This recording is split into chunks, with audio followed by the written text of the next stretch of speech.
Guys, अगर आप लोग बहुत ही ज्यादा दुबले पतले हैं, इनफैक्ट जितना वजन आपका होना चाहिए उससे बहुत ही ज्यादा कम है, और अगर इसी वजह से लोग आपको चिढ़ाते हैं, तो आज मैं आप लोगों को एक घरेलू हेल्थ टिप देता हूं जिसकी मदद से आप भी सेहतमंद बन सकते हैं। आपको क्या करना है, आपको हर दिन दूध के साथ छुआरे उबाल कर खाने हैं। गाइस, दूध के साथ छुआरे उबाल कर खाने से, यानी कि डेट्स उबाल कर खाने से कोई दुबला पतला आदमी भी अपना वजन बढ़ा सकता है, सेहतमंद हो सकता है। गाइस, क्या आपको एटीएम का फुल फॉर्म पता है? नहीं, ये एनी टाइम मनी मशीन नहीं होता, बल्कि इसका फुल फॉर्म होता है ऑटोमेटेड टेलर मशीन। तो चलिए आज मैं आप लोगों को एटीएम से रिलेटेड इंडिया के कुछ इंटरेस्टिंग फैक्ट्स बताता हूं। फैक्ट नंबर 1, इंडिया का पहला सोलर एटीएम कहां खुला है? वो है नल्लूर, आंध्र प्रदेश में। फैक्ट नंबर 2, इंडिया का पहला तैरता हुआ एटीएम कहां खुला है? और वो है कोची, केरला में। एंड फैक्ट नंबर 3, इंडिया का पहला मिल्क एटीएम कहां खुला है? और वो है आणंद, गुजरात में। गाइस, ये इंटरेस्टिंग फैक्ट जान के आपको कैसा लगा चैट सेक्शन में जरूर लिखिएगा। और गाइस, आज इंसान इतनी तरक्की कर चुका है कि वो मंगल ग्रह पे बस्ती बसाने की सोच रहा है।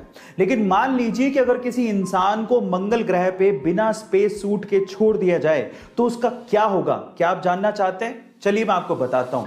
सबसे पहले तो मंगल ग्रह के वायुमंडल यानी कि एनवायरनमेंट में 95% CO2 यानी कि कार्बन डाइऑक्साइड है, और ऑक्सीजन नाम मात्र की है।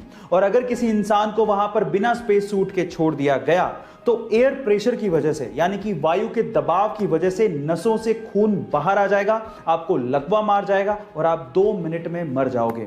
इसके अलावा मंगल ग्रह का टेम्परेचर पलक झपकते ही -80 डिग्री सेल्सियस तक गिर जाता है। इतनी कपकपाती ठंड में आपका खून तक जम जाएगा। गाइस, इस वजह से बिना स्पेस सूट के मंगल ग्रह पे रहना नामुमकिन है। गाइस, क्या आपको पता है कि इंडिया की सबसे धीमी रफ्तार से चलने वाली ट्रेन का नाम क्या है? डोंट वरी, मैं आपको बताता हूं। सबसे धीमी रफ्तार से चलने वाली ट्रेन का नाम है मेट्टुपालयम ऊटी नीलगिरी पैसेंजर ट्रेन, जो कि मात्र 10 किलोमीटर पर आवर के हिसाब से चलती है, जो कि हमारे ही देश की सबसे फास्टेस्ट ट्रेन से लगभग 16 गुना धीमे चलती है।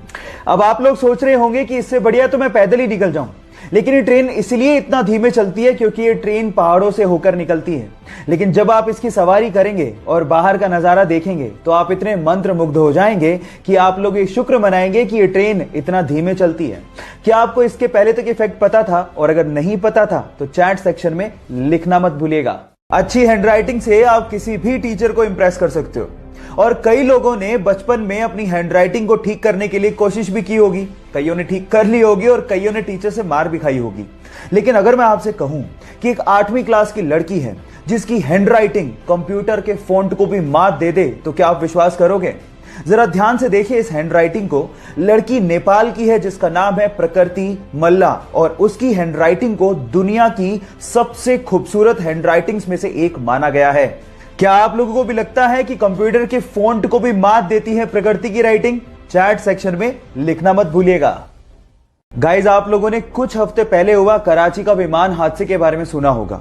उस विमान हादसे से ठीक पहले पायलट ने एक ऑडियो मैसेज दिया था कंट्रोल रूम में, और वो ऑडियो मैसेज वायरल हो गया था। उस ऑडियो मैसेज में वो पायलट बार बार कह रहा था मेडे मेडे मेडे, अगर आपने ध्यान से सुना हो तो। मेडे मेडे मेडे पाकिस्तान 830। पर सवाल यह है कि क्या मतलब होता है मेडे का? मैं आपको बताता हूं। मेडे एक क्रिटिकल मैसेज है जो कि तब दिया जाता है जब पायलट और विमान ये दोनों खतरे में हों। और मेडे एक्चुअली एक फ्रेंच वर्ड मेडर से लिया गया है जिसका मतलब होता है मेरी मदद करो, मेरी मदद करो। क्या इसके पहले तक इफेक्ट आपको पता था? और अगर नहीं पता था तो चैट सेक्शन में लिखना मत भूलिएगा।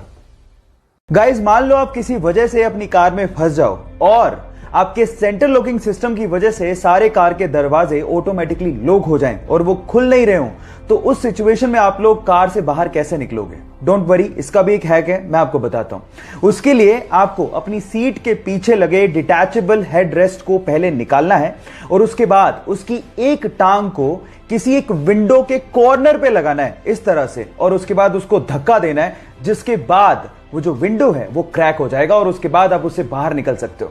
मजे की बात यह है कि सबसे आसान तरीके से, सबसे इजीली टूटने वाला कांच आपके बैक साइड में लगा होता है, तो उसको तोड़ना और भी ज्यादा आसान होता है। क्या इसके पहले तक इफेक्ट आपको पता था? और अगर नहीं पता था तो चैट सेक्शन में लिखना मत भूलिएगा।